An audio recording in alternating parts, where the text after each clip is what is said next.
Channel Babli mathematics classes पे। Okay, सो आज हम क्या पढ़ने वाले हैं? आज हम एक्सरसाइज 3.6 का ही क्वेश्चन नंबर 2 को यहाँ पे कंटिन्यू करेंगे। ओके, सो क्वेश्चन नंबर 2 क्या है यहाँ पे हम देखते हैं। क्वेश्चन नंबर 2 है formulate the following problems as a pair of equations and hence find their solutions. बोल रहे हैं नीचे कुछ प्रॉब्लम्स दिए गए हैं, ठीक है। इसके 3 पार्ट्स है। क्वेश्चन नंबर 2 के 3 पार्ट्स है। पहले हम फर्स्ट पार्ट देखेंगे। फर्स्ट पार्ट में जो भी प्रॉब्लम दिए गए हैं वो पेयर ऑफ इक्वेशंस में दिए गए हैं। आपको क्या करना है, उसे सॉल्यूशन में सॉल्व करना है। ओके, उसका क्या करना है, सॉल्यूशन करना है। तो हम यहाँ फर्स्ट पार्ट देखते हैं। Ritu can downstream 20 kilometre in 2 hours and upstream 4 kilometre in 2 hours. बोल रहा है कि रितु जो है वो डाउनस्ट्रीम जा सकती है 2 आवर्स में 20 किलोमीटर एंड 2 आवर्स में 4 किलोमीटर अपस्ट्रीम जा सकती है, ठीक है। तो find her speed of rowing in still water and the speed of the current. सबसे पहले तो मैं आपको बता दूं, आपको फाइंड करना है रितु की स्पीड। इट मींस रितु की बोट की स्पीड, ठीक है, स्टिल वाटर में क्या होगी, and the speed of the current आपको फाइंड करना है। तो मैं आपको सबसे पहले बताती हूँ कि ये डाउनस्ट्रीम जो है, ये जो वर्ड है downstream and the last second one है अपस्ट्रीम। तो हम देखेंगे सबसे पहले डाउनस्ट्रीम एंड अपस्ट्रीम क्या होता है, ठीक है। तो आप यहाँ पे देखो, फॉर एग्जाम्पल के लिए आपको यहाँ बता दिया जाता है कि ये देखो यहाँ पे आपका रिवर है, इट मीन्स ये वाटर है, ठीक है, यहाँ वाटर है और यहाँ जो है आपका नाव है, ठीक है। ये जो है आपका नाव है, ठीक है, ये क्या है आपका नाव है। तो ये जो बोट है आपका, इसको यहाँ पे मान लो ये है, मान लो x किलोमीटर पर आवर। इसका जो स्पीड है वो x किलोमीटर पर आवर है और ये जो रिवर का स्पीड है वो y किलोमीटर पर आवर है, ठीक है। ये y किलोमीटर पर आवर है और ये जो बोट है आपका वो x किलोमीटर पर आवर है। तो यहाँ पे ध्यान दो कि हम अपस्ट्रीम कब बोलेंगे एंड डाउनस्ट्रीम कब बोलेंगे, ठीक है। हम अभी डाउनस्ट्रीम का बात कर रहे हैं। सबसे पहले जब बोट की डायरेक्शन, ये बोट है, बोट की डायरेक्शन जिस दिशा में हो, जिस डायरेक्शन में हो बोट का डायरेक्शन, उसी डायरेक्शन में वाटर का भी जो फ्लो हो उसी डायरेक्शन में हो। इट मीन सेम डायरेक्शन में जब बोट का डायरेक्शन एंड वाटर का डायरेक्शन सेम डायरेक्शन में हो तो उसे हम कहते हैं डाउनस्ट्रीम। क्या कहते हैं, डाउनस्ट्रीम, ठीक है, डाउनस्ट्रीम कहते हैं, ठीक है। डाउनस्ट्रीम कब कहते हैं, जब बोट का डायरेक्शन एंड वाटर का डायरेक्शन दोनों एक ही डायरेक्शन में जब फ्लो करता हो तो उसे क्या कहते हैं, डाउनस्ट्रीम कहते हैं, ठीक है। एंड देखो यहाँ पे सेकंड है अपस्ट्रीम। अपस्ट्रीम क्या होता है, तो आप यहाँ पे देखो, यहाँ पे आपका फिर यहाँ वाटर का फ्लो है, ठीक है, यहाँ पे आपका नाव है, ठीक है, ये नाव है आपका। एंड इसका जो स्पीड हम यहाँ पे मानेंगे तो वो मान लो x kilometre per hour boat का, एंड जो पानी का स्पीड है रिवर का, वाटर का, वो y किलोमीटर पर आवर। तो अपस्ट्रीम हम कब बोलेंगे, जब बोट का डायरेक्शन इस डायरेक्शन में हो बट वाटर का डायरेक्शन अपोजिट डायरेक्शन में हो। समझ रहे हो, जब यहाँ पे हम दिखाएंगे कि अपोजिट डायरेक्शन में हो दोनों, इट मीन्स वाटर का फ्लो इस डायरेक्शन में एंड बोट का डायरेक्शन, बोट का जो डायरेक्शन होगा वो इस डायरेक्शन में हो, ठीक है। जब अपोजिट डायरेक्शन में होगा तो हम कहेंगे कि ये क्या है, अपस्ट्रीम। इसको हम कहेंगे अपस्ट्रीम। अब आप आई थिंक यहाँ पे आप समझ जाओ, Ritu can downstream 20 kilometre in 2 hours. Ritu downstream जाती है 2 आवर्स में 20 किलोमीटर, 2 आवर्स में 20 किलोमीटर, 2 आवर्स में 20 किलोमीटर डाउनस्ट्रीम। इट मींस जिधर साइड पानी का बहाव है उसी साइड बोट चला जाता है 2 आवर्स में ही 20 किलोमीटर। बट जब अपस्ट्रीम जाती है तो 2 आवर्स में ही सेम टाइम लग रहा है, बट यहाँ पे 4 किलोमीटर ही जा पाती है। क्यों, क्योंकि पानी का बहाव मान लो इधर है, पानी तो इधर बह रहा है बट उसे जाना किधर है, अपोजिट डायरेक्शन में, तो उसमें ज्यादा क्या लग रहा है, ज्यादा स्पीड की जरूरत होगी, बट स्पीड यहाँ पे कम हो जा रही है। तो इसीलिए यहाँ पे जो है वो 4 किलोमीटर ही आप जा पा रही है। ठीक है, आई थिंक यहाँ तक ये समझ में आया क्वेश्चन। उसके बाद बोला find the speed of rowing in still water. आपको फाइंड करना है ये जो नाव है ना, ये ऋतु की नाव है, इसका जो स्टिल वाटर में मतलब कि शांत पानी में कह सकते हैं, स्टिल वाटर में इस बोट का जो स्थिर रहेगा ये बोट, तो इसकी स्पीड क्या होगी वो फाइंड करना है। And the speed of the current कहने मतलब कि यहाँ पे कुछ तो फ्लो होगा ना वाटर का जो फ्लो होगा, मतलब कि पानी बोट स्थिर रहेगी तो भी तो पानी का फ्लो होगा, तो उसे कहेंगे स्पीड ऑफ द करंट। तो आपको स्पीड ऑफ द करंट भी फाइंड करना है। ठीक है, तो हम जो जो यहाँ पे लिख किए पहले यहाँ पे लिख लेते हैं, जो हमें फाइंड करना होता है उसे हम लिख लेते हैं। तो let the speed of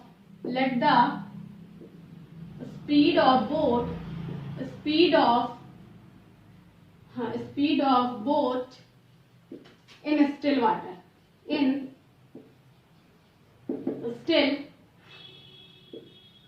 still water. ठीक है, स्टिल वाटर में जो बोट की स्पीड है हम यहाँ पे माने हैं x किलोमीटर पर आवर। ठीक है, आप यहाँ फिगर से भी देख सकते हो x किलोमीटर पर आवर माने हैं बोट की। And the speed of the current, जो करंट का जो स्पीड है, करंट में जो स्पीड है उसे हम माने हैं यहाँ पे y किलोमीटर, यहाँ लिख लेते हैं y किलोमीटर पर आवर। ठीक है, यहां तक तो हो गया। अब बात आता है कि ऋतु डाउन स्ट्रीम जा रही है एंड अप स्ट्रीम जा रही है। जब डाउन स्ट्रीम जा रही है तब की स्पीड क्या होगी, तो देखो यहाँ पे हम लिख सकते हैं speed of the down stream,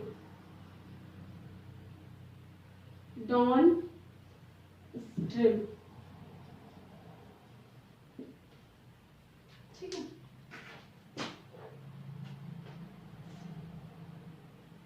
sorry, speed of नहीं होगा क्योंकि डाउन स्ट्रीम में ना स्पीड, तो यहाँ पे हम लिखेंगे the speed in down stream. जो स्पीड होगा डाउन स्ट्रीम में वो क्या होगा वो आपको यहाँ पे लिखना है। And the speed in upstream. अगर इस चीज को आप समझ जाओगे तो आपको सारा क्वेश्चन इजीली यहाँ पे बन जाएगा। तो आप यहाँ पे देखो, सबसे पहले स्पीड ऑफ डाउन स्ट्रीम में स्पीड जो होगा वो ऋतु का वो क्या होगा, क्योंकि यहाँ पे दो चीज है, यहाँ पे बोट भी है एंड वाटर का भी स्पीड है, दोनों का स्पीड है। तो आप देखो जब डाउन स्ट्रीम जा रहा है ना एक ही डायरेक्शन में जा रहा है डाउन स्ट्रीम, इट मींस इसकी स्पीड क्या होगी, ज्यादा हो जाएगी ना। कहने का मतलब है अगर आप सीढ़ी से उतरते हो, कोई सीढ़ी से उतरते हो, ग्रेविटेशनल फोर्स भी क्या होता है, नीचे से नीचे लगता है ना, नीचे की तरफ ही लगता है ना, तो आपको उतरने में बहुत जल्दी इजीली आप उतर जाते हो। बट आप चढ़ रहे हो और ग्रेविटेशनल फोर्स तो डाउन में आपका लग रहा है, बट आप चढ़ रहे हो, ठीक है, ऊपर चढ़ रहे हो, तो उसमें ज्यादा मेहनत लगती है, उसमें क्या हो जाती है, स्पीड आपकी कम हो जाती है। तो आप क्या कर रहे हो, डाउन स्ट्रीम जा रही हो ऋतु डाउन स्ट्रीम जा रही है। इट मीन्स जो नाव की जो डायरेक्शन है, मीन्स बोट की डायरेक्शन एंड जो क्या बोलेंगे इसको, रिवर का जो फ्लो है, रिवर का डायरेक्शन, वो दोनों एक ही डायरेक्शन में जा रहा है। इट मीन्स इसका जो डायरेक्शन है वो बढ़ जा रहा है। इट मीन्स इसकी जो स्पीड होगी वो x प्लस वाई होगी। जब सेम डायरेक्शन में जाए तो उसकी स्पीड बढ़ जाएगी। It means x plus Y होगी इसकी स्पीड, ठीक है।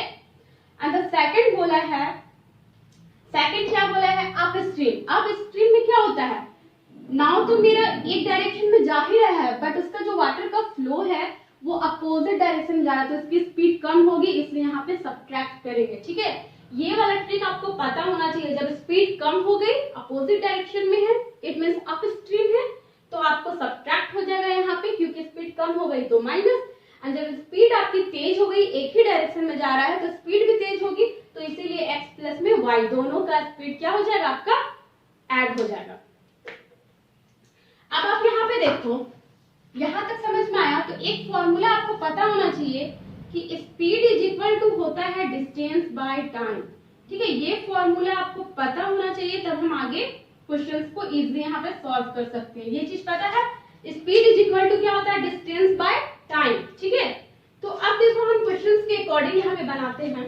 आई थिंक हमें इसे रफ कर देना चाहिए, क्योंकि इसे बनाना आप लोग नोट डाउन कर लेना क्योंकि ये समझने के लिए बहुत इजी होगा। ठीक है, मैं इसे यहाँ रब कर देती हूँ।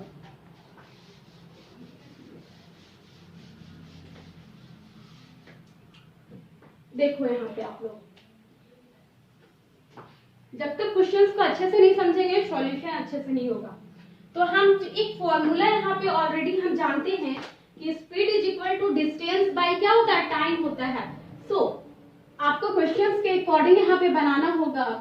बोला है कि Ritu can down stream 20 kilometre in 2 hours. ठीक है, डाउन स्ट्रीम जाती है 2 आवर्स में 20 किलोमीटर। सो डाउन स्ट्रीम का स्पीड क्या होता है, x प्लस वाई होगा। सो हम पढ़ चुके हैं speed is equal to distance by time, तो यही फॉर्मूला यहाँ पे यूज करेंगे। सो स्पीड डाउन स्ट्रीम का बात करें तो डाउन स्ट्रीम में स्पीड क्या है, x प्लस वाई। तो यहाँ लिखेंगे x plus Y is equal to speed is equal to distance by time. So distance कितना हुआ, 20 किलोमीटर गई और जो टाइम लगा वो 2 आवर्स का टाइम लगा। ठीक है, टाइम कितना लगा, 2 आवर्स का टाइम लगा। ठीक है, तो अब आप यहाँ पे देखो 2 1 जा 2 और 2 10 जा 20। तो आपके पास एक इक्वेशन मिला x plus Y is equal to 10। ठीक है, आपको यहाँ पे इक्वेशन 1 इसको मान लेना। आई थिंक यहाँ तक क्लियर हो गया। ठीक है, अब देखो यहाँ पे सेकंड बोला है कि and upstream 4 kilometre in 2 hours. तो अप स्ट्रीम में स्पीड क्या है, speed in upstream x minus Y. तो स्पीड लिखेंगे x minus Y. Speed is equal to distance by time. तो डिस्टेंस कितना है, 4 किलोमीटर एंड द टाइम जो लगा है वो कितना लगा, 2 आवर्स लगा। ठीक है, तो 2 1 जा 2 2 2 जा 4। यहाँ पे देखो x minus Y is equal to 2। आपके पास दो इक्वेशंस मिल गया। अब तो बहुत इजी है। अब x और y का वैल्यू निकाल देंगे तो आपको speed of the boat in still water निकल जाएगा and the speed of the current भी निकल जाएगा। इट मींस x y का वैल्यू भी फाइंड हो जाएगा। तो अब हम क्या करेंगे, बाय एलिमिनेशन मेथड से यहाँ पे सॉल्व करेंगे। By elimination method.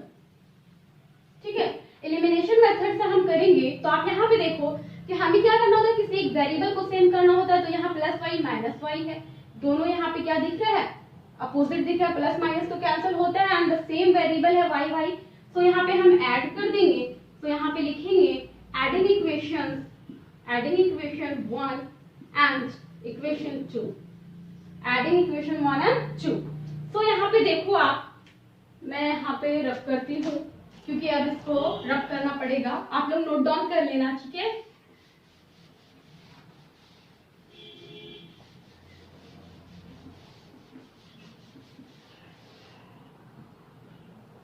आप यहाँ पे देखो जब ऐड करोगे इक्वेशंस 1 एंड 2 को, तो आपका जो यहाँ इक्वेशन है, एक तो ये इक्वेशन है, एक ये इक्वेशन है, दो इक्वेशंस है ना आपके पास।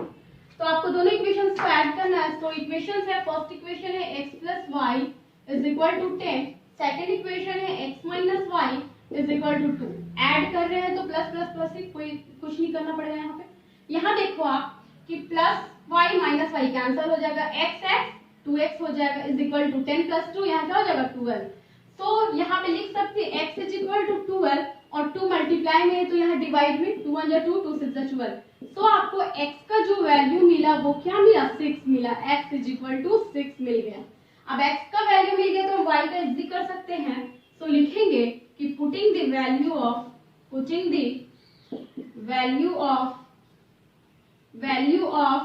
x इन किसी भी इक्वेशन में आप पुट कर सकते हो, इक्वेशन 1 या इक्वेशन 2। चलो हम इक्वेशन 1 में ही पुट कर सकते हैं। इक्वेशन 1 में पुट कर लेते हैं। तो इक्वेशन 1 में जब पुट करेंगे तो आपके पास इक्वेशन ये है। तो इक्वेशन 1 में है x प्लस वाई। तो x यहाँ पे 6 पुट करेंगे और यहाँ y इज इक्वल टू 10 है। तो आपका y यहीं पे रहेगा एंड 10 प्लस 6 है इक्वल के दिस साइड जाएगा तो माइनस 6 होगा। तो आपको y is equal to 10 minus 6 means 4। तो y इज इक्वल टू 4 आ गया आपके पास। ठीक है, फाइनली आपको x एंड y का वैल्यू मिल गया और हमें यही फाइंड करना था। तो आपने x को क्या माना था एंड y को क्या माना था। ठीक है, तो आप जो यहाँ पे x को माने थे वो यहाँ पे आप माने थे x को, देखो आप यहाँ पे x को आपने माना था let the speed of the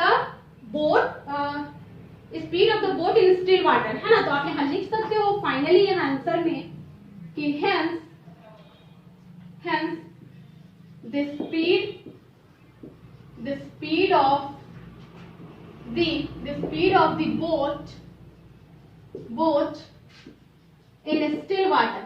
still water में जो बोट की स्पीड होगी वो मेरा यहाँ पे आया, आपने x माना था तो x यहाँ पे कितना आया 6, it mean 6 kilometre per hour, ये आ गया। ठीक है, और यहाँ लिख सकते हो and the speed of the current and the speed of the current and the speed of the current, जो आपने करंट जो स्पीड मानी थी वो y मानी थी, तो आपका y यहाँ पे 4 आ गया है, इट मीन्स आपका यहाँ क्या आ जाएगा 4 kilometre per hour. This is the answer. ठीक है, ये हमारा आंसर निकल के आया है। ठीक है, आई थिंक आपको ये क्वेश्चन बहुत अच्छे से समझ में आया होगा। ठीक है, अगर आपने डाउन स्ट्रीम और अप स्ट्रीम को अच्छे से समझा होगा तो ये क्वेश्चन आपको बहुत इजी समझ में आ गया होगा। ठीक है, उम्मीद करती हूँ ये क्वेश्चन आपको बहुत अच्छे से समझ में आया होगा, क्योंकि बहुत अच्छे से यहाँ पे एक्सप्लेन किया गया है। ठीक है, अगर कोई भी क्वेरी होती है तो आप कमेंट बॉक्स में आप मुझसे पूछ सकते हैं। ठीक है, सो स्टूडेंट्स, क्वेश्चन नंबर 2 का अब हम यहाँ सेकंड पार्ट देखेंगे। ठीक है, तो सेकंड पार्ट यहाँ पे है 2 women and 5 men can together finish an embroidery work in 4 days। यहाँ पे बोल रहे हैं कि 2 men and 5 men एक साथ मिलकर किसी एम्ब्रॉयडरी वर्क को 4 डेज में कंप्लीट करते हैं। ओके, सो while यहाँ बोल रहा है while 3 women and 6 men can finish it in 3 days, जबकि 3 women and 6 men इसे 3 डेज में ही कंप्लीट करते हैं। So find the time taken by one woman alone to finish the work and also that taken by one man alone।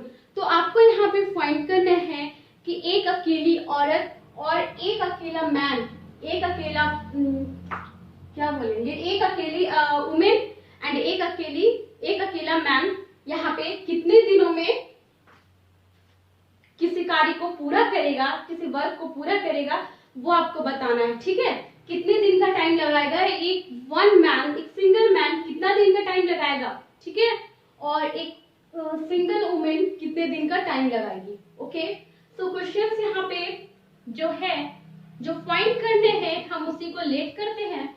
तो सबसे पहले हम यहाँ लेट करेंगे कि let the number of days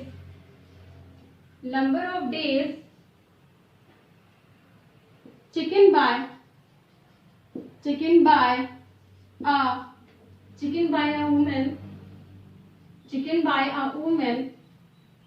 ठीक है, यहाँ पे ले लेते हैं x डेज, क्या ले लेते हैं x डेज ले लेते हैं। यहाँ देखो आप कि हम यहाँ पे नंबर ऑफ डेज यहाँ पे क्या कर लिए, लेट कर लिए कि जो एक सिंगल वुमेन है वो x डेज में किसी एम्ब्रॉयडरी वर्क है उसको कंप्लीट करने में x डेज लगाती। ठीक है, सिंगल वुमेन एंड दी, अब हम क्या लेट करेंगे, एक single man and the number of days taken by a man। ठीक है, यहाँ वुमेन होगा मैन, तो यहाँ पे मान लेते हैं कि एक सिंगल मैन है वो y डेज में उस वर्क को कंप्लीट करने में यहाँ पे y डेज लगता है। एक सिंगल मैन को y डेज लगता है एंड सिंगल वुमेन को x डेज लगता है। तो यहाँ पे इसी चीज को फाइंड करना है, तो हम यहाँ पे लेट कर लिए हैं। अब क्वेश्चंस के अकॉर्डिंग अगर देखा जाए तो उससे पहले आपको एक चीज है यहाँ पे जो आपको सीखनी होगी। आपको यहाँ पे बता दिया जाता है कि यहाँ पे देखो कि पहले हमें निकालना पड़ेगा कितना वर्क किया जाता है, एक work done by women, work done by women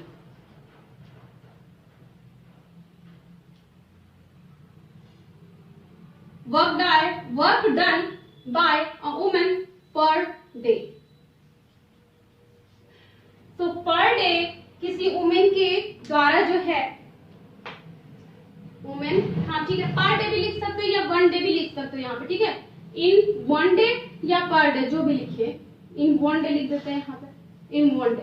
तो देखिए work done by women one day में किसी औरत के द्वारा, किसी वुमेन के द्वारा जो है कितना वर्क किया जाता है, एक दिन में एक औरत का कितना वर्क है वो आपको यहाँ पे बताना है। तो आपको यहाँ पे बता दें कि अगर आपका देखो पहले यहाँ रफली कुछ बताते हैं। जैसे मान लो कि आपको कोई काम दिया जाता है, ठीक है, आपको कोई काम दिया जाता है, तो आप जो है उससे जो है आप जो है वो क्या करते हो, 10 दिन में किसी वर्क को कंप्लीट करते हो, 10 डेज लगाते हो, ठीक है। एक वर्क दिया जाता है आपको, उसको कंप्लीट करने में आप 10 डेज लगाते हो, ठीक है। तो आपको कहा जाएगा कि आपका 1 डे का जो वर्क होगा, 1 डे का जो वर्क होगा, वर्क डन जो आपके द्वारा होगा,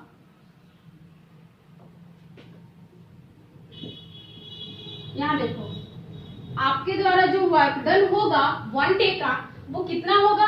आप किसी एक काम को, आपको एक काम मिला है, उसको आप 10 डेज लगा रहे हो कंप्लीट करने में, तो आपके जो द्वारा पर डे का जो वर्क होगा वो आप कितना करोगे, 1/10 करोगे। एक काम है और 10 डेज यहाँ पे है, तो यहाँ पे 10 होगा। जब आपको बोला जाएगा ना, जैसे हम 10 डेज लगा रहे हैं, तो पर डे का वर्क कितना होगा, वो डेज यहाँ डिनोमिनेटर में आ जाता है, ठीक है, 1/10 वर्क पर डे का। या फिर दूसरे एग्जांपल ले लिए, आप किसी भी एक वर्क आपको फिर मिला है, अगेन से मान लो वर्क मिला है आपको, यहाँ पे मिला है, मान लो कि आपको यहाँ पे एक वर्क मिला है, तो आप जो है उसे कंप्लीट करने में यहाँ पे लगाते हो, मान लो 15 डेज लगाते हो, ठीक है, 15 डेज लगा रहे हो कंप्लीट करने में। तो आपको बोल रहा है कि आपके द्वारा पर डे का वर्क कितना हुआ, तो आप पर डे का जो वर्क होगा ना आपके द्वारा, वो होगा यहाँ पे 1 तो काम है और यहाँ 15 डेज लग रहे हैं, मतलब 15 डिनोमिनेटर में आएगा। इट मींस 1/15 एक दिन का वर्क किया आपके द्वारा होगा, तब आप 15 डेज में इस पूरे एक वर्क को कंप्लीट कर पाते हो। मींस जितना डेज होगा उसका रेसिप्रोकल आपका क्या होगा, वर्क होगा 1/15। ये चीज समझ में आया होगा। या फिर अगर आपको ये भी बोल दिया जाएगा ना कि 1/10 आप क्या करते हो, वर्क करते हो पर डे, तो आप इसे कितने दिन में कंप्लीट करोगे, तो आप इस 10 को देख के बोल दोगे कि हम 10 डेज में कंप्लीट करेंगे, 10 डेज में कंप्लीट हो जाएगा ये वर्क, ठीक है। जैसे यहाँ पे 15 है, तो यहाँ पर भी बोल देगा कि आपको 1/15 वर्क एक दिन में करना है, आप कितने दिन में कंप्लीट करोगे, तो आप बोल सकते हो इजिली कि हम 15 डेज में कंप्लीट करेंगे। तो आपको अभी ये चीज नहीं जानना है, आपको सिर्फ इतना जानना है कि अगर आप कोई भी काम को 10 दिन में करते हो या 15 दिन में करते हो, तो उसका रेसिप्रोकल एक दिन का वर्क होगा, ठीक है। ये चीज समझ में आ गया। तो यहाँ देखो कि एक वुमेन के द्वारा जो लिया गया जो वर्क डेज है, वो x डेज में किसी एक काम को पूरा करती है, तो एक दिन का वर्क जो होगा इसका रेसिप्रोकल 1/x होगा। डेज हमेशा डिनोमिनेटर में आता है, ठीक है, तो 1/x वर्क करेगी एक दिन में। तो उसी तरह से यहाँ पे हो जाएगा work done by a man, man के द्वारा जो होगा, ठीक है, 1 डे में वो कितना होगा, तो 1/y होगा, क्योंकि y डेज लगा रहे हैं एक मैन, ठीक है। तो इसका रेसिप्रोकल क्या होगा, एक दिन का वर्क होगा मैन के द्वारा। तो यहाँ तक अगर आपको समझ में आ गया, तो अब हम इजिली क्वेश्चंस को यहाँ पे सॉल्व कर लेंगे। तो हम यहाँ क्वेश्चंस देखते हैं। क्वेश्चंस में बोला है 2 women and 5 men can together finish an embroidery work in 4 days। तो यहाँ पे 2 women बोल रहे हैं, 5 men बोल रहा है। 2 women है ना, 2 women, और क्या बोल रहा है, एक औरत कितना वर्क कर रही है, 1/x। तो यहाँ पे 1/x करेंगे तो 2/x होगा, तो डायरेक्टली हम यहाँ पे लिख देते हैं 2/x। तो 2 women है तो 2/x वर्क करेगी, 2/x वर्क करेगी। एंड यहाँ पे बोल रहा है 5 men, इट मींस दोनों साथ मिलाकर तो प्लस हो गए, यहाँ पे 5 men है तो 5/y वर्क करे, क्योंकि एक अकेला मैन कितना 1/y वर्क करता है, तो 5 men 5/y वर्क करेगा, इसमें 5 मल्टीप्लाई कर देंगे तो। और कितना बोल रहा है, 4 डेज में कंप्लीट होता है, इट मींस 1/4 वर्क। जो डेज रहता है उसको हम डिनोमिनेटर में लाते हैं तो ये वर्क बन जाता है, तो कितना 1/4 वर्क करता है, ठीक है। अब हम इसको यहाँ पे सॉल्व कर लेते हैं। तो आप यहाँ पे देखो कि सॉल्व नहीं होगा, सॉरी, ठीक है, इसे आप इक्वेशन 1 मान लो, ये इक्वेशन 1 हो गया आपका। एंड सेकंड बोला है कि जबकि 3 वुमेन एंड 6 मेन, 3 वुमेन है तो 3 वुमेन के द्वारा जो वर्क होगा वो 3/x होगा, ठीक है। एंड यहाँ पे बोला है 6 मेन, तो एक मैन के द्वारा 1/y, तो 6 मैन के द्वारा 6/y। तो 3 वुमेन के द्वारा वर्क एंड 6 मेन के द्वारा वर्क, वो टोटल जो फिनिश करते हैं 3 डेज में करते हैं, मतलब टोटल जो वर्क करते हैं वो 1/3 वर्क करते हैं, जितना डेज उसका रेसिप्रोकल वर्क। तो इसको हम सेकंड इक्वेशन मान लेंगे। इस चीज को आपको समझना बहुत जरूरी है। जितना डेज में आप किसी काम को पूरा करते हैं उसका रेसिप्रोकल आप उतना वर्क करते हैं पर डे। ठीक है, ये आपको समझना होगा। अब आप यहाँ पे देखो, आपके पास इक्वेशन 1 है, इक्वेशन 2 है, बट ये लीनियर इक्वेशंस में नहीं है। आप इसका जो फर्स्ट क्वेश्चंस बनाए होंगे बिल्कुल इसी तरह का क्वेश्चंस था, याद होगा आपको 3.6 का ही फर्स्ट क्वेश्चंस में। तो देखो यहाँ पे हम क्या करते थे, लेट कर लेते थे 1/x को लीनियर इक्वेशंस बनाने के लिए। सेम जब रहता है 1/x 1/x 1/y 1/y तो हम उसे लेट कर लेते हैं। तो 1/x को यहाँ पे लेट कर लेंगे a एंड 1/y को यहाँ लेट कर लेंगे b। तो मेरा जो इक्वेशन यहाँ पे आ जाएगा वो 2 1/x है, इट मीन्स 2a यहाँ पे होगा, प्लस 5 इंटू 1/y है तो 5 इंटू b होगा यहाँ पे। ठीक है, इज इक्वल टू 1/4। ये आपका यहाँ पे हो जाएगा। तो यहाँ पे देखो आप, जब हम इसको सॉल्व करेंगे तो यहाँ 4 ये दोनों में मल्टीप्लाई होगा, तो 4 2 जा 8a प्लस 4 को इससे मल्टीप्लाई करेंगे तो 4 5 से कितना होगा 20b, और यहाँ पे क्या आ जाएगा, सिर्फ 1 हो जाएगा। ये जो डिवाइड में 4 है यहाँ के मल्टीप्लाई में होगा तो दोनों में ना होगा मल्टीप्लाई। ठीक है, तो 4 2 जा 8a 4 5 जा 20b और यहाँ सिंगल 1 बचेगा। ठीक है, तो ये आपका इक्वेशन यहाँ पे थर्ड हो गया। नेक्स्ट यहाँ पे देखते हैं, जो बोला है 3x है, तो 3/x को हम क्या लिख सकते हैं, 3a लिख सकते हैं, प्लस 6y को क्या लिख, 6/y को 1/y को b माने हैं तो यहाँ 6b होगा इज इक्वल टू 1/3। तो आप यहाँ पे देखो कि यहाँ पे जो 3a 6b है, ये 3 यहाँ डिवाइड में यहाँ आएगा तो मल्टीप्लाई हो जाएगा, तो 3 इस पूरे से मल्टीप्लाई होगा, तो 3 3 जा 9a प्लस 6 3 जा 18b and is equal to यहाँ पे सिर्फ 1 बचेगा। ये आपका इक्वेशन यहाँ पे 4 हो जाएगा। ठीक है, तो आपको अब एक अच्छा लीनियर इक्वेशंस मिल गया है, इक्वेशन 3 एंड इक्वेशन 4। ठीक है, अब आप यहाँ से इजी क्या कर सकते हो, a और b का वैल्यू निकाल लोगे। ठीक है, a b जब मेरा निकल जाएगा तो a जब निकल जाएगा तो a तो 1x के इक्वल है, तो x का वैल्यू यहाँ से निकल जाएगा। हमें x ही तो निकालना है, ठीक है, y ही तो निकालना है। तो अब हम यहाँ से देखते हैं, ऐसे हम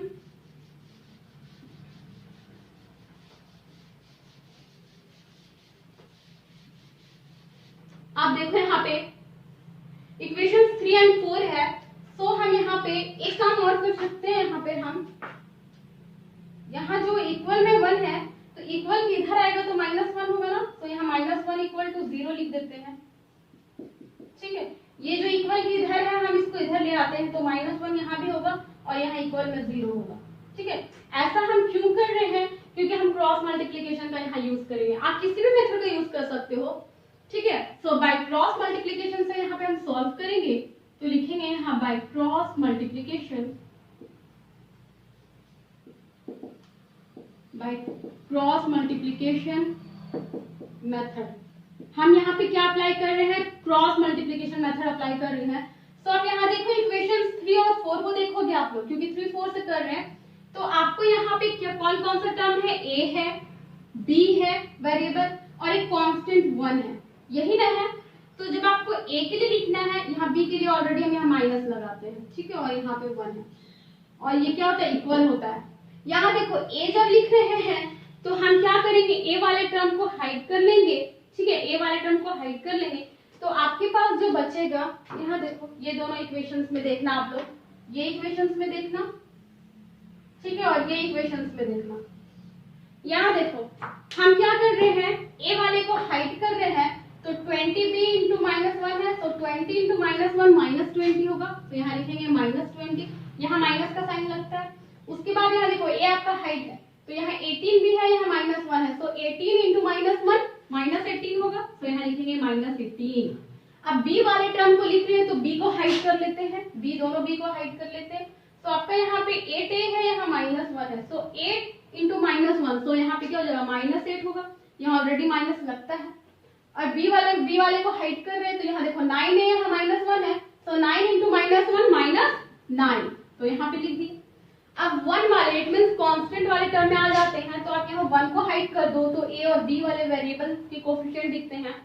तो 18 इंटू 8 आपके पास कितना आएगा, 18 इंटू 8 को जब मल्टीप्लाई करोगे तो 8 8 कितना होता है, 64 का 4 एंड 8 1 8 एंड 8 and 6 9 10 11 12 13 14, तो 144 आपके पास यहाँ पे आएगा। एंड देखो यहाँ माइनस लगता है, यहाँ माइनस लगता है, एंड 20 इंटू 9 तो 9 2 जा 18 और यहाँ पे 0। यहाँ देखो आपके पास इतना आया है यहाँ तक। अब आप यहाँ पे देखो, यहाँ x वेरिएबल रहता था, y रहता था, जो भी वेरिएबल रहे सबका इसी तरह से यहाँ पे बनाएंगे। देखो यहाँ पे a होगा एंड -20 और माइनस माइनस प्लस 18 यहाँ पे हो जाएगा इज इक्वल टू, यहाँ माइनस b है -8 और माइनस माइनस प्लस 9 होगा इज इक्वल टू 1 और नीचे क्या है 144 माइनस 180। यहाँ देखो सेकंड इक्वेशन में a -20 प्लस 18 कितना आएगा -2 आएगा इज इक्वल टू, यहाँ देखो माइनस b यहाँ पे है और यहाँ पे 9 माइनस 8 कितना हो जाएगा, यहाँ पे 1 हो जाएगा। यहाँ पे देखो 1 है, 144 में जब -180 करोगे इट मींस माइनस का तो यहाँ साइन लगेगा, लेकिन माइनस करोगे तो कितना आ जाएगा, 10 में 4 जाएगा तो 6 एंड 7 में 4 जाएगा तो कितना आएगा 3। तो 36 यहाँ पे आपका यहाँ पे आ जाएगा -36। तो यहाँ तक जब आपको समझ में आ गया तो अब जो है इजीली आप क्या कर सकते हो, यहाँ पे वैल्यू निकाल सकते हो। तो हम इसे रब करते हैं। ये चीज याद रखना, आपने यहाँ पे क्या लेट किया 1/x = a लेट किया ना, ये चीज आपको देख लेना।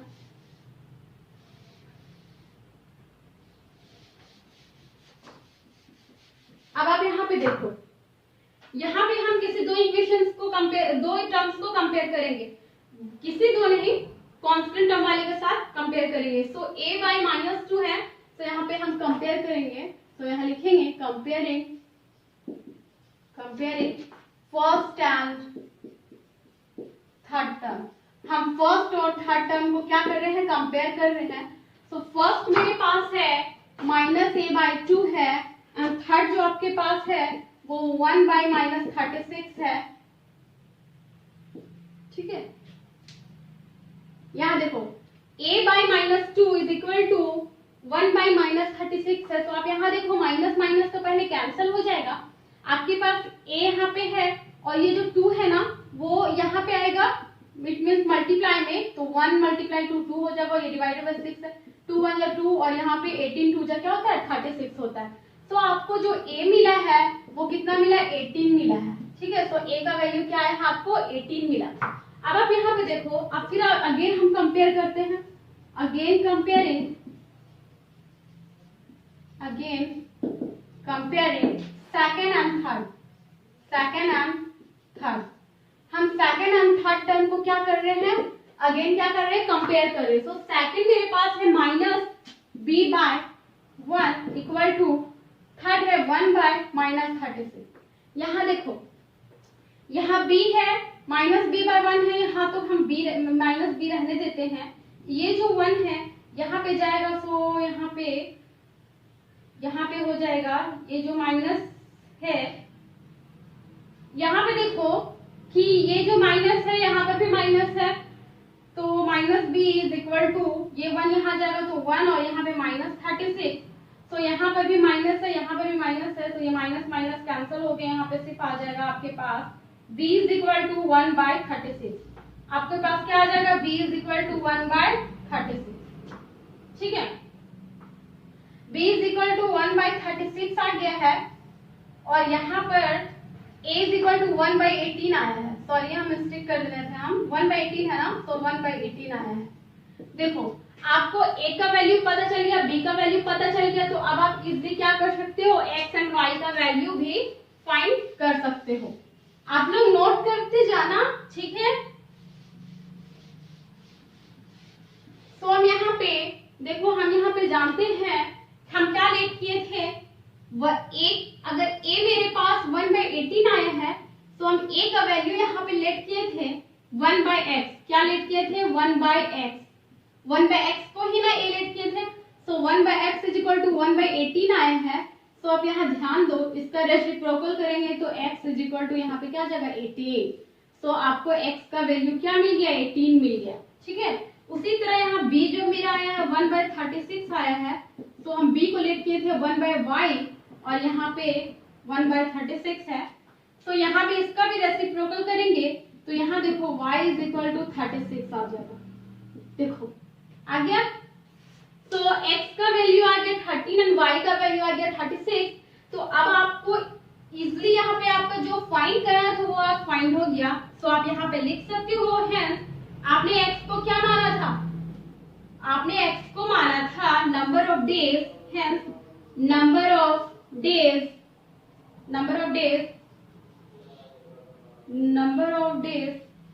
taken by a woman, ठीक है, x डेज माना था वुमेन। तो आ गया है आपका वुमेन के लिए आपने x माना था तो 18 डेज लगाती है एक अकेली औरत एक कार्य को पूरा करने में। एंड यहाँ पे लिख सकते हैं and number of days taken by a man, जो मैन है वो कितने दिन लगाते हैं, वाई डेज लगाते हैं। मीन्स क्या है 36 डेज यहाँ पे एक मैन लगाता है। ये क्वेश्चन आपका यही हो गया आपका answer, women 18 days and man 36 days. I think आपको ये जो है बहुत अच्छे से समझ में आ गया होगा, ठीक है। ये क्वेश्चन भी बहुत इजी था, ठीक है। तो इन सारे क्वेश्चन को आप अच्छे से करते जाना। एंड लास्ट है आपका क्वेश्चन नंबर 2 का थर्ड पार्ट। तो हम यहाँ पे देखेंगे क्वेश्चन नंबर 2 का थर्ड पार्ट। तो स्टूडेंट्स अब हम यहाँ पे क्वेश्चन नंबर 2 का थर्ड पार्ट देखेंगे, ठीक है। तो थर्ड पार्ट में क्या है, रोहित ट्रेवल्स 300 किलोमीटर टू हर होम, 300 किलोमीटर to her home partly by train and partly by bus. कहने का मतलब है रोहित ट्रेवल्स करती है अपने घर को जाती है, कुछ दूर वो ट्रेन से जाती है एंड कुछ दूर क्या करती है, बस से जाती है, ठीक है। वो बस से भी ट्रैवल करती है एंड ट्रेन से भी ट्रैवल करती है। कितना है उसके घर की दूरी, रोहित ट्रेवल्स कितना करती है 300 किलोमीटर। तो बोला है she takes 4 hours if she travel 60 kilometre by train and the remaining by bus. बोल रहा है कि रोहित क्या 4 घंटे का सफर करती है, ठीक है। अगर वो 60 किलोमीटर उसे 4 घंटे लगते हैं, अगर वो ट्रैवल करती है 60 किलोमीटर ट्रेन से एंड द रिमेनिंग बाय बस, रिमेनिंग मींस 60 किलोमीटर को 300 को 60 से माइनस करेंगे तो जितना बचेगा इट मींस 240। तो 240 किलोमीटर किससे करती है रिमेनिंग, वो बस से करती है, ठीक है, ट्रैवल। तो उसे 4 घंटे लगते हैं। अगर इफ सी ट्रैवल्स 100 किलोमीटर, बोल रहा है कि अगर वो 100 किलोमीटर, 1 सेकेंड, हाँ यहाँ देखो, अगर if she travels 100 kilometre by train and the remaining by bus, बोल रहा है 100 किलोमीटर वो ट्रेन से और जितना बचता है रिमेनिंग मींस 300 में 100 माइनस करेंगे तो 200 किलोमीटर बच गई है उसकी घर की दूरी। तो 200 किलोमीटर बस से ट्रैवल करती है तो उसे 10 मिनट क्या लगते हैं, ज्यादा लगते हैं। सी टेक्स 10 मिनट्स लॉन्गर, तो उसे 10 मिनट ज्यादा लगते हैं। कहने का मतलब 4 आवर्स तो लगते हैं और प्लस में 10 मिनट ज्यादा लगते हैं। तो find the speed of the train and the bus separately. तो दोनों का अलग अलग speed of the train and speed of the bus आपको फाइंड करना है। तो जिस चीज को हमें फाइंड करना रहता है उसी चीज को हम यहाँ पे क्या कर लेते हैं, लेट कर लेते हैं, ठीक है। तो यहाँ पे देखो सबसे पहले हमें फाइंड क्या करना है, तो हम उसे लेट कर लेंगे। तो let the speed of the train, speed of the train. तो हम ट्रेन को यहाँ लेट कर लेते हैं x किलोमीटर पर आवर, ठीक है, x किलोमीटर पर आवर यहाँ पे हम लेट कर ले रहे हैं, ठीक है। And the speed of the bus, हमें बस का भी तो स्पीड फाइंड करना है, तो बस के लिए हम y मान लेते हैं, तो y किलोमीटर पर आवर, ठीक है। अब जब हम यहाँ पे लेट कर लिए तो हम क्वेश्चंस के अकॉर्डिंग अब बनाना शुरू करते हैं। लेकिन उससे पहले एक चीज और है आपको जानना, वो जानना ये है कि टाइम डिस्टेंस बाय स्पीड होता है आपके टाइम के लिए, ठीक है। Distance by speed is equal to क्या होता है, distance by speed is equal to होता है टाइम। डिस्टेंस बाय स्पीड क्या होता है, टाइम होता है। ये चीज को आपको जानना होगा, ठीक है। डिस्टेंस बाय स्पीड क्या होता है, टाइम होता है। तो अगर आप इसको जान गए तो इसी से हम इक्वेशंस बनाएंगे। ये फॉर्मूला है आपका फिजिक्स का मोशन चैप्टर में, तो आप वहां से देख भी सकते हो या फिर पहले भी पढ़ चुके होंगे आप लोग। तो यहाँ पे देखते हैं, ये फॉर्मूला आपको बहुत में भी काम आया होगा, ठीक है। बहुत सारा डिस्टेंस, स्पीड और टाइम का फॉर्मूला आपका बहुत सारे क्वेश्चंस है इस चैप्टर 3 में, इस तरह का क्वेश्चंस है। तो आप लोग ये फॉर्मूला को पढ़ लेना, स्पीड इज इक्वल टू क्या होता है, डिस्टेंस इज इक्वल टू क्या होता है, टाइम इज इक्वल टू क्या होता है, ठीक है। तो अभी आपको पता होना चाहिए time is equal to distance व स्पीड होता है। तो हम यहाँ पे इक्वेशंस बनाएंगे। यहाँ इक्वेशंस है कि सी ट्रेवल्स 4 आवर्स, हाँ she takes 4 hours if she travel 60 kilometre by train. 60 kilometre distance है,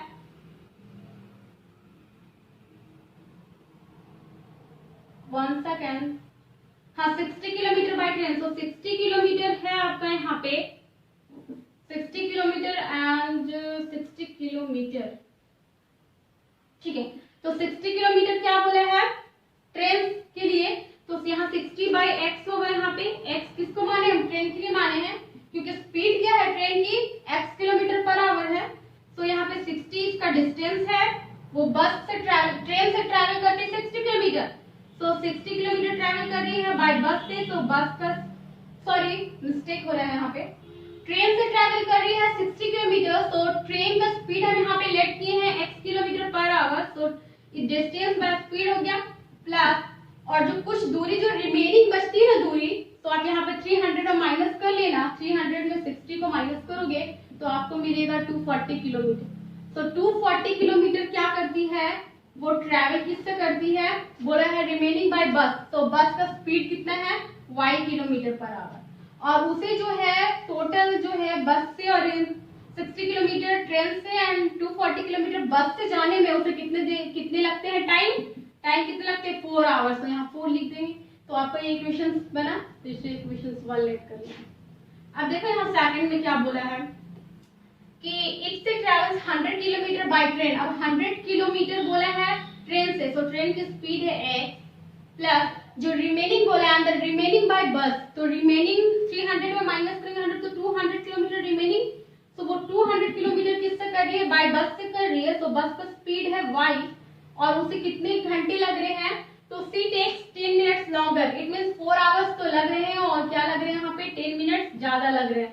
तो यहाँ पे कैसे लिखेंगे, तो देखो आप यहाँ पे रफ में भी कर सकते हो या कहीं साइड में भी कर सकते हो। तो आप इस चीज को यहाँ पे कर लेना साइड में। तो यहाँ देखो उसे 4 आवर्स लग रहे हैं, 4 आवर्स लग रहे हैं, और क्या बोला है 10 मिनट्स भी लग रहे हैं, है ना, 10 मिनट्स भी लग रहे हैं। तो 4 आवर्स को पहले मिनट में कन्वर्ट करें, तो 4 इंटू यहाँ 60 होगा, 60 से मल्टीप्लाई करेंगे और प्लस में यहाँ 10 मिनट, ठीक है। तो 6 4 जा कितना हो जाएगा 240 प्लस में 10। तो यहाँ पे देखो कि 250 मिनट लग रहे हैं। तो 250 मिनट लग रहा है, ये एग्जैक्ट पता चल रहा है, बट यहाँ पे हम आवर में हमको लिखना है, क्योंकि यहाँ आवर में लिखे हैं। तो आवर में हम यहाँ पे चेंज कर देंगे, 250 मिनट है तो इसको आवर में चेंज करने के लिए 60 से हम क्या करेंगे डिवाइड करेंगे। तो 0 में 0 का आंसर, इसमें 25/6 आवर आएगा। तो आप यहाँ पे क्या लिख सकते हो, 4 आवर्स 10 मिनट प्लस 10 मिनट को आप यहाँ पे लिख सकते हो 25/6 आवर। ये इक्वेशन 2 हो गया, ठीक है। तो इससे आप रफ में कर लेना या कॉपी के साइड में कर लेना, ठीक है। कॉपी के साइड में भी आप कर सकते हो, ये समझने के लिए है। तो ये 2 इक्वेशंस है आपके पास। तो अब आप इजीली क्या कर सकते हो, सॉल्व कर सकते हो। तो अब आप यहाँ पे देखो, नोट डाउन कर लेना। यहाँ देखो 2 इक्वेशंस आपको मिल गया। तो अब हम क्या कर सकते हैं, एलिमिनेशन मेथड का यूज कर सकते हैं ना, बहुत इजी रहेगा। यहाँ देखो, यहाँ 10 से मल्टीप्लाई करते हो, यहाँ 6 से मल्टीप्लाई करते हैं, ठीक है। तो ये दोनों वेरिएबल क्या हो जाएगा, नहीं अभी देखो, अभी यहाँ पे हमें कुछ नहीं करना है, ये अभी लीनियर इक्वेशंस में नहीं है। यहाँ पे क्या है 1/x है 1/y है, तो अभी लीनियर इक्वेशंस को बनाना है। तो हम यहाँ लेट कर लेंगे 1/x is equal to a and 1/y is equal to b। तो हमारे पास इक्वेशन आएगा 60/x इट मींस 60a, ठीक है, plus 240/y it means 240b, ठीक है, इज इक्वल टू 4। तो यहाँ पे 4, इसको आप इक्वेशन थर्ड मानो एंड द 4 इक्वेशंस आपका बनेगा 100/x है, तो यहाँ पे क्या आएगा 100a आएगा, एंड प्लस में 200/y है, तो 200 यहाँ पे क्या हो जाएगा y के लिए b हो जाएगा, 1/y के लिए b हो जाएगा, एंड 25/6 है, तो यहाँ 25/6 होगा। ये आपका हो जाएगा इक्वेशन 4, ठीक है। अभी नहीं मानो इसको इक्वेशन 4। एक चीज देखो, यहाँ बाई में 6 है, तो ये 6 को हम इधर ले आएंगे तो ये सब मल्टीप्लाई में हो जाएगा, तो हम मल्टीप्लाई में करेंगे और 25 को रहने दो, तो 6 को इससे मल्टीप्लाई करेंगे तो 600 होगा, प्लस 6 2 जाएगा 1200 भी होगा, और यहाँ पे सिर्फ 25 बचेगा। ये अब इसको हम इक्वेशन 4 मान लेंगे। यहाँ देखो आपके पास एक प्रॉपर वे में इक्वेशंस मिल गया, इक्वेशन 3 और इक्वेशन 4 देखो यहाँ पे, ठीक है। तो इक्वेशन 3 में यहाँ पे देखो कि हम किसी भी एक वेरिएबल को जब हम इक्वल कर देंगे तो एलिमिनेशन मेथड से हम इसको सॉल्व कर सकते हैं। तो यहाँ 60a है, यहाँ 600a है, 10 से मल्टीप्लाई करेंगे तो क्या हो जाएगा, ये दोनों वेरिएबल हो जाएगा, ठीक हो जाएगा। तो हम यहाँ पे लिखेंगे कि इक्वेशन 3 में मल्टीप्लाई करना पड़ेगा, तो यहाँ पे पहले हम क्या करेंगे, लिखेंगे सब्ट्रैक्ट करना भी है, तो यहीं पे हम कर लेते हैं सब्ट्रैक्ट इक्वेशन 3, लेकिन 3 में पहले मल्टीप्लाई करेंगे किससे, 10 से। 3 में इक्वेशन 3 में क्या करना पड़ेगा, मल्टीप्लाई करना पड़ेगा 10 से। सब्ट्रैक्ट इक्वेशन 3 किससे, सब्ट्रैक्ट इक्वेशन 3 फ्रॉम इक्वेशन 4। तो इक्वेशन 4 में हम क्या करेंगे, इक्वेशन 3 को सब्ट्रैक्ट करेंगे। तो इक्वेशन 4 पहले हम यहाँ पे लिखेंगे, तो मैं यहाँ पे लिखती हूँ,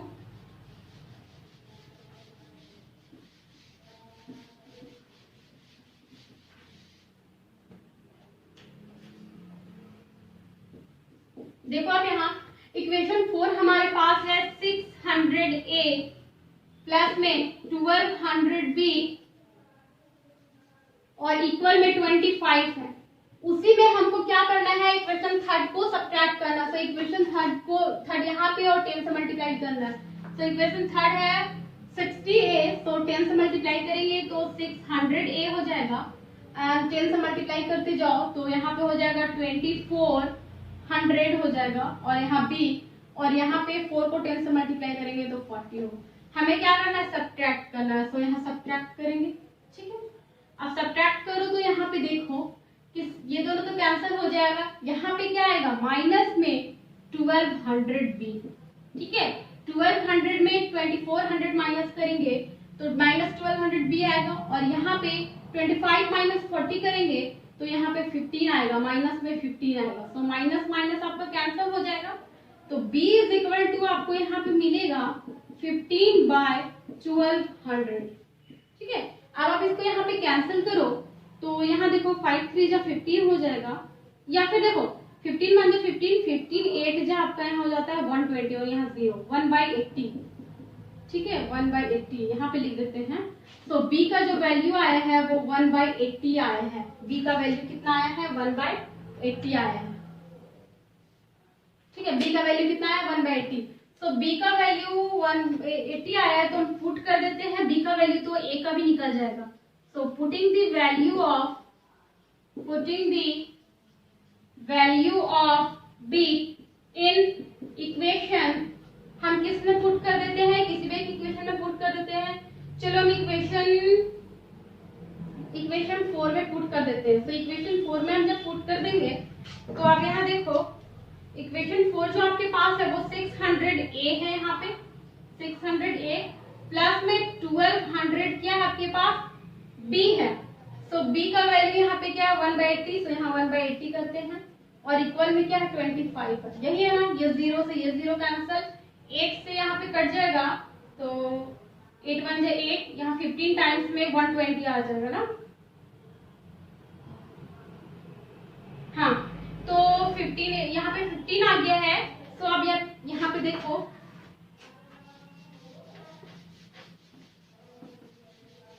ये सारे क्वेश्चंस बहुत इजी है, बस आपको थोड़ा थोड़ा सा ध्यान रखना है, ठीक है। तो यहाँ पे 600a है, तो यहाँ 600a ही रहने देते हैं हम यहाँ पे, ठीक है। और यहाँ पे देखो इक्वल में यहाँ 25 है, और यहाँ देखो आपके पास यहाँ से 15 बचा है, ठीक है। 15 बचा है तो इधर जाएगा तो माइनस में 15 होगा, तो यहाँ पे a रहने देते हैं, और 600 आपका डिवाइड में हो जाएगा, और 25 में जब आप 15 माइनस करोगे तो आपके पास यहाँ 10 बचेगा। तो 0 से 0 कैंसिल, तो आपको a इज इक्वल टू मिल गया 1/60, a का वैल्यू कितना मिल गया, 1/60। तो आपको a पता चल गया, एंड बी पता चल गया तो आप इजीली एक्स और वाई निकाल सकते हो, ठीक है, क्योंकि आपने क्या है ए को माना है 1/60 है आपके पास, तो ए को आप क्या माने हैं 1/, यहीं पे लिखते हैं, ए को माने हैं आप 1/x को ही ना ए माने हैं, तो 1/x इज इक्वल टू 1/60। अगर इसका रेसिप्रोकल करें तो x इज इक्वल टू आपको क्या मिलेगा 60 मिलेगा, ठीक है, मिल गया। आप देखो यहाँ पे आपको जो b आया है वो आया है 1/80, सो b को आपने क्या माना था 1/y माना था, तो 1/y इज इक्वल टू 1/80। तो यहाँ पे 1/y को रेसिप्रोकल करेंगे और 1/80 को, तो y इज इक्वल टू 80 आएगा। तो y का वैल्यू पता चल गया एंड x का वैल्यू पता चल गया और हमें यही फाइंड करना था। तो आप लास्टली यहाँ पे लिख देना, फाइनली आपका यहाँ पे आंसर निकल के आ गया है। तो आप यहाँ लिख दोगे कि hence the speed of the train, speed of the train is equal to, train को आपने माना था x किलोमीटर पर आवर उसकी स्पीड को, तो ट्रेन के लिए हो जाएगा 60 किलोमीटर पर आवर, ठीक है, एंड द, यहाँ पे लिख सकते हो and the speed of the bus, तो बस को आपने माना था y किलोमीटर पर आवर, तो y आपका कितना आया है 80, तो यहाँ आ जाएगा 80 kilometre per hour, this is the answer, ठीक है। आई थिंक आपको ये क्वेश्चंस भी बहुत अच्छे से क्लियर होगा, ठीक है, आपको समझ में आ गया होगा, बहुत अच्छे से आपको समझाया गया है। क्वेश्चंस नंबर 2 का first part, second part and third part में कोई भी क्वेरी होती है तो आप कमेंट बॉक्स में कमेंट करना, जो भी क्वेश्चंस में दिक्कत है आप जरूर पूछना, ठीक है, ठीक है, thank you, have a nice day.